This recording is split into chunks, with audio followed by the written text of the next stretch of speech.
Helicopter ने बिहार की फिजाओं में एक बार फिर से उड़ान भर ली है। नमस्कार, मैं फलक सिंह और आप सभी का स्वागत हो चुका है हमारे चैनल सच टॉक्स पर। आपको बता दे, हेलीकॉप्टर छाप, जी हाँ, एलजेपीआर और उनके प्रमुख चिराग पासवान ने एक बार फिर से हुंकार भरी है। और ये जो हुंकार है मुंगेर से आई है। एक बार फिर से चिराग पासवान के लिए दीवानगी नजर आई है।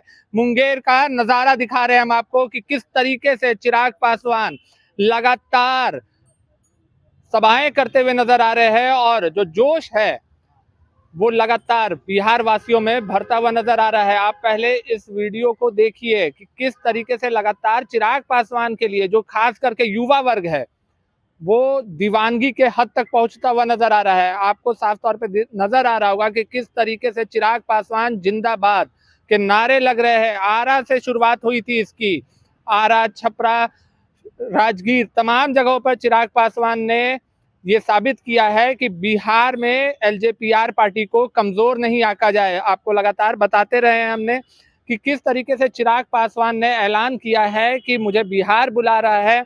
बिहार की सीटों से चिराग पासवान चुनाव लड़ने की तैयारी कर रहे हैं। किस सीट से चुनाव लड़ने की तैयारी कर रहे हैं ये अभी तक खुल करके सामने नहीं आया है, पर जिस तरीके से चिराग पासवान प्रेशर पॉलिटिक्स कर रहे हैं, जी हाँ, ये अब साफ हो चला है कि चिराग पासवान जो प्रेशर पॉलिटिक्स का जो गेम कर रहे हैं एनडीए खेमे पे, वो अब बखूबी नजर आ रहा है। लगातार इतनी सभाएं चिराग पासवान की, एलजेपीआर पार्टी अकेले इतनी सभाएं करते हुए नजर आ रहा है।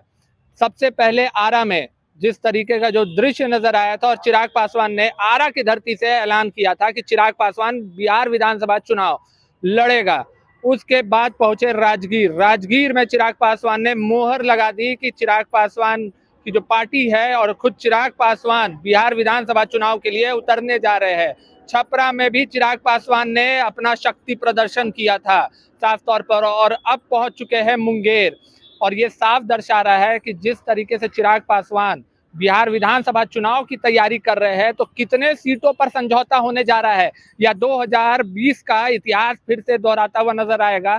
क्योंकि चिराग पासवान ने जब 2020 में अलग होकर के चुनाव लड़ा था तो इसका सीधा नुकसान पहुंचा था नीतीश कुमार को।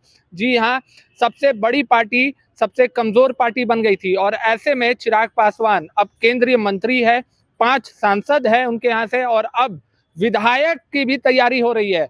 तो कितने विधायक जाते हैं, कितने सीटों पर चिराग पासवान चुनाव लड़ते हैं, इन तमाम चीजों पर हमारी नजरें बनी रहेंगी। और क्या कुछ ऐलान निकल करके आता है वहां से, इस पर भी हमारी नजरें बनी रहेंगी। क्या चिराग पासवान इस बार मुंगेर की धरती से ऐलान कर देंगे कि किस सीट से, शाहबाद हो या आरा हो, कहां से चिराग पासवान, या हाजीपुर हो या अरुण भारती, उनके जीजा और सांसद अरुण भारती ने कहा था कि जनरल सीट से चिराग पासवान चुनाव लड़ सकते हैं।